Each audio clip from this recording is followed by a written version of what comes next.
প্রিয় দর্শক, আসসালামু আলাইকুম। আমি জিনিয়া ঢাকা মিরপুর থেকে আবারও চলে আসলাম নতুন আরেকটি ভিডিও আপনাদের সঙ্গে শেয়ার করার জন্য। কাছে এবং দূরে, দেশ বা বিদেশ, যে যেখান থেকে আমার এই ভিডিওটি দেখছেন, আশা করছি সবাই অনেক অনেক ভালো আছেন। আলহামদুলিল্লাহ, আমিও ভালো আছি। বরাবরের মতো একদমই সহজ একটি রেসিপি আপনাদের সঙ্গে শেয়ার করব।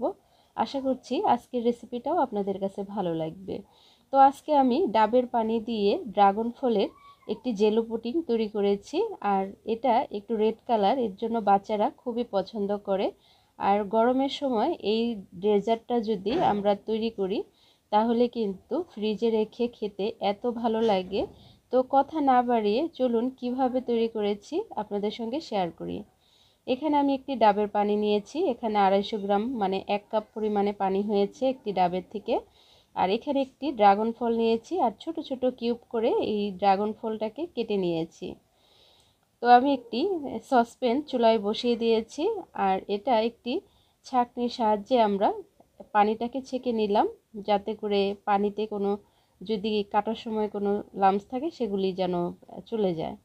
আর এখানে দিয়ে দিলাম হচ্ছে আমি 1.5 টেবিল চা চামচ পরিমাণে চিনি দিয়ে দিলাম। যেহেতু ডাবের পানি সেহেতু এমনিতেই পানিটা মিষ্টি আর ড্রাগন ফলটাও মিষ্টি, অতএব বেশি পরিমাণে চিনি এখানে আমার প্রয়োজন হয়নি।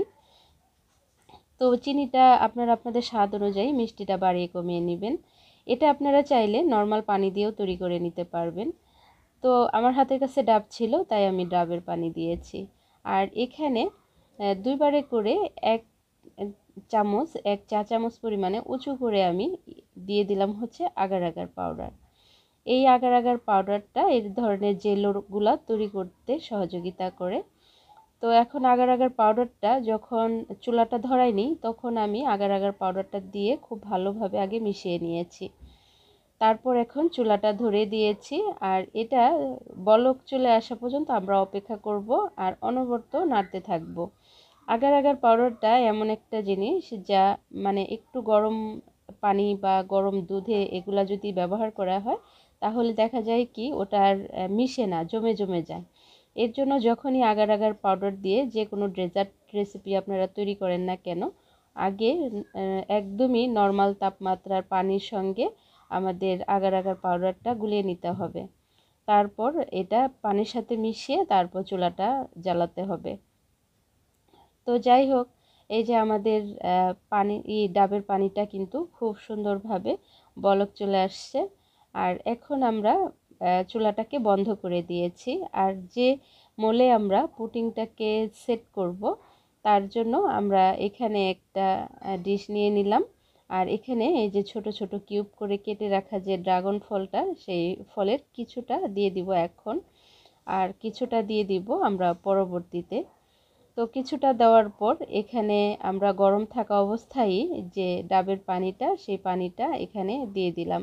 আর এটা ঠান্ডা হলে কিন্তু জমে যায়, অতএব মানে এটা গরম থাকা অবস্থায় দিয়ে নিতে হবে। তো এখন আমাদের ডাবের পানিটা পুরাটা দেওয়ার পর আমাদের যে বাকি কিছু ড্রাগন ফল আছে সেটা আমরা দিয়ে দিব। আর এটা আমার কিন্তু পুরাটা ড্রাগন ফল আমার এখানে লাগেনি, অর্ধেকটার একটু বেশি লেগেছে আর বাকি অর্ধেকটা কিন্তু রয়ে গেছে। তো আমি এখানে সবগুলোই এখন যতটুক কেটে নিয়েছিলাম পুরাটাই এখানে দিয়ে দিলাম। আর দিয়ে দেওয়ার পর এটা একটু হাতার সাহায্যে একটু নেড়ে চেড়ে দিব, যাতে করে এটা খুব সুন্দরভাবে সেট হয়ে যায়। আর এখানে আপনারা যদি পানি দিয়ে এই পুডিংটা তৈরি করেন, জেলো পুডিংটা, সেক্ষেত্রে কিন্তু আগার আগার পাউডারটার পরিমাণটা আরেকটু বাড়িয়ে দিবেন। তো যাই হোক, আমারটা একদমই পারফেক্ট ছিল। আমার এখানে 250 গ্রাম ডাবের পানি হয়েছিল। এখন খুব ভালো করে এটাকে নেড়ে চেড়ে মিশিয়ে দিলাম। দেখেন কত সুন্দর কালার আসছে, একদম মানে কালারটা ছেড়ে দিছে, মনে হচ্ছে মানে কি বলবো, অনেক সুন্দর লাগছে, একটা খুব সুন্দর দেখাচ্ছে। আর এই যে এখন আমাদের পুডিংটা আমি প্রায় 20 মিনিটের মতো আমি ফ্রিজে রেখে দিয়েছিলাম। নর্মাল তাপমাত্রায় রেখেছিলাম 10 মিনিটের মতো। ঠান্ডা হওয়ার পর আমরা এটাকে নর্মাল ফ্রিজে রেখেছি 20 মিনিটের মতো। আর এই 20 মিনিটেই আমাদের এই জেলো পুডিংটা দেখেন কত সুন্দরভাবে সেট হয়ে গেছে। আর এখন আমরা এটাকে একটু মোল্ড আউট করার জন্য সাইড দিয়ে একটু নাইফের সাহায্যে একটু সরিয়ে নিলাম, যাতে করে খুব সহজেই এটা ছুটে যায়।